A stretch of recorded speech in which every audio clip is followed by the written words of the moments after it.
Few Viking fighters in history stand out due to their exceptional brutality. Ivar the Boneless is one such figure. The great heathen army was led by Ragnar Lothbrok, the son of the legendary warrior, and Aslog, his second wife. Ivar's nickname, Boneless, remains a mystery. Historians still debate its origins, as there is no concrete documentation. Some speculate that Ivar was crippled by a hereditary illness, with conditions like osteogenesis imperfecta or Ehlers-Danlos syndrome possibly contributing to his impairment. Others believe his physical weakness prevented him from engaging in battles, but his sharp intellect more than made up for it. Some even consider him a legendary combat hero. Ivar was born in the early 800s, according to the Ragnar saga, and exhibited several abnormalities. Aslog predicted that Ragnar's temptations would bring consequences upon their child unless Ragnar resisted for 3 days. Unable to control himself, Ragnar imposed his will on Aslog, resulting in her pregnancy with a cursed child. Ivar supposedly earned his moniker because he was a virgin, never married, and likely died without a legitimate heir. Other accounts describe him as a fierce warrior, fighting with unparalleled intensity. Yet these stories remain speculative.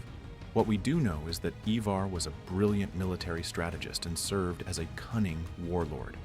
His political acumen was as sharp as his viciousness in battle. Some accounts suggest a prophet had foretold Ragnar's future children, which haunted Ragnar and made him increasingly obsessed with the prophecy.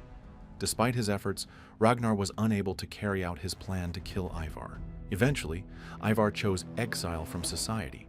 By the late 8th century, the Viking Age was in full swing, and Norse invasions were putting immense pressure on the Anglo-Saxon kingdoms. These kingdoms included Wessex, East Anglia, Essex, Kent, Mercia, Northumbria, and Sussex. While attacking Northumbria, the Viking forces captured and killed Ragnar. Some sources claim that the Northumbrian monarch threw Ragnar into a pit of serpents, though the story remains unverified. Word of Ragnar's death spread quickly, rallying the Norse warriors to retaliate. Halfdan, Ubba, and Ivar, 3 brothers, formed the infamous Great Heathen Army. Popular culture often portrays Vikings as unkempt savages, but historical evidence suggests they were far neater and more organized than commonly believed. The term barbarian, originally used by the Greco-Romans to describe outsiders, has unfairly characterized the Vikings. Modern portrayals depict them as towering, sour-tempered monsters, often wearing helmets, a stereotype popularized in the 19th century through Wagner's operas. In reality, Vikings were not imposing giants. Their rigorous physical labor led archaeologists to believe they were short but muscular. It's crucial to challenge the inaccuracies portrayed in modern media about Vikings. Another myth is that Vikings were a singular tribe or people from Scandinavia. In fact, they were nomadic raiders, known for their looting and pillaging. The term Viking became synonymous with Norse invaders and savages as time passed. Despite the myths, there's truth to the Viking image of fierce warriors. Ivar the Boneless and his brothers invaded Anglo-Saxon lands in 865.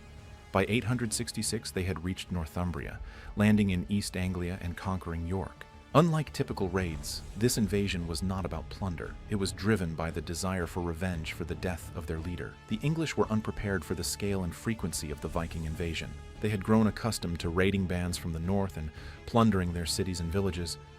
But this time, the threat was different. Once the Vikings revealed their true intentions, the English could no longer ignore the danger. They decided to join forces. Ella, king of Northumbria, had killed Ragnar Lothbrok and waged a civil war against King Osbert, whom he had deposed on his path to the throne. The 2 kings put aside their differences when the Great Heathen Army captured York. They realized the need to focus on more pressing matters and agreed to set aside their internal conflicts until the external threat was dealt with.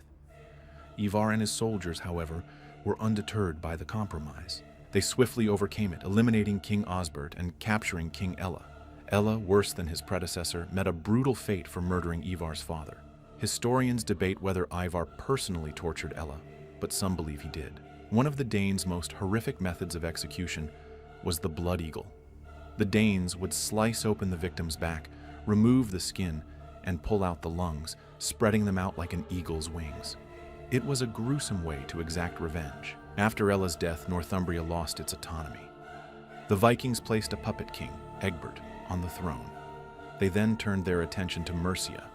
After a year of raiding, They breached Nottingham's walls and took control of the city, massacring its inhabitants. The English, now fully aware of the Vikings' threat, formed an alliance. King Burgred of Mercia and King Ethelred I of Wessex joined forces and advanced on Nottingham. In response, Ivar agreed to a peace treaty, choosing to withdraw to York since their forces were outnumbered. It seemed like peace was possible, but it didn't last. The Vikings retreated when King Edmund's army advanced into East Anglia. They captured Edmund and demanded he renounce Christ. Despite their efforts, Edmund refused. Ivar and his brother Ubba had him beheaded after a brutal ordeal of being whipped, bound to a tree, and shot with arrows. The Vikings established the Danelaw, a state that spanned from York to other British kingdoms. They imposed Danish laws and customs, contributing to the eventual collapse of the Heptarchy. As the Heptarchy crumbled, a sense of unity began to take root among the English nobility. Over time, the general public also warmed to the idea, eventually leading to the establishment of the English crown as a response to the Viking invasion. In the 800s and 70s, the Vikings launched an invasion against King Alfred of Wessex. Alfred held the Norsemen off for years. After retaking London in 886 and delegating local affairs to his son-in-law, Alfred secured a decisive victory at Edington in 878. He then turned his attention to reforming the military and legal systems. Meanwhile, Ivar had already left for Dublin. He passed away there in the 800s and 70s, disappearing from historical records long after his last known activities. Some historians suggest that Ivar may have been the same person as Emer, the founder of the Uí-Emer dynasty in Ireland. Their exploits occurred around the same time, but this connection remains unconfirmed. Emer's name begins to appear in the records in 870, just as Ivar vanishes. Both figures died in 873, and it's rumored that Emer succumbed to a sudden and mysterious illness. The surname Ivar may even be connected to this mystery. Ivar the Boneless's alleged friendship with Dublin's king, Olaf the White, is said to date back to the 800s and 50s. However, the competing legacies of Emer and Ivar create confusion over whether they were the same person. Emer was beloved by his people, while Ivar was a brutal king and merciless warrior. Historians note that biases in historical accounts can affect how leaders are perceived. While Nordic sources portray Ivar as a god with extraordinary powers, British accounts depict him as a pagan monster from hell. These differing portrayals only complicate the theory of them being one and the same. A recent excavation at Repton may have uncovered Ivar's remains. 2 spear incisions on the skull suggest the removal of his genitalia. Among the 249 bodies unearthed were children, and the saga of Ragnar Lothbrok mentions Ivar's burial in England during their 873 journey to Repton. In 870, legend tells of Ivar and Olaf renewing their friendship as they both sought to seize Scottish territories. During this time, they raided Meath County and laid siege to Dumbarton Rock, held by the Kingdom of Alt-Cult. The siege lasted 4 months before Olaf, Emer, and their Viking comrades stormed the fortress and captured several prisoners. Historians speculate that their motivations included plundering and ending Alt-Cult's control over marine channels. Dumbarton was strategically vital as a port for Viking raids into Scotland's central lowlands. After its loss, Govan became the new center of Alt-Cult, and the kingdom was renamed Strathclyde. Ivar the Boneless was as skilled in politics as he was in battle. He united 3 English kingdoms under his rule, creating the Norse state of Danelaw. Before Ivar and his brothers formed the Great Heathen Army, Viking raids were often disorganized, focused solely on plunder. The Viking Age, which began in 793, irrevocably altered history in England and Scandinavia.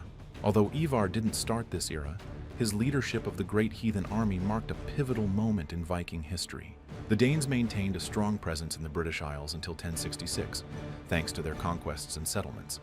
This period's end marked the final chapter of the Viking Age.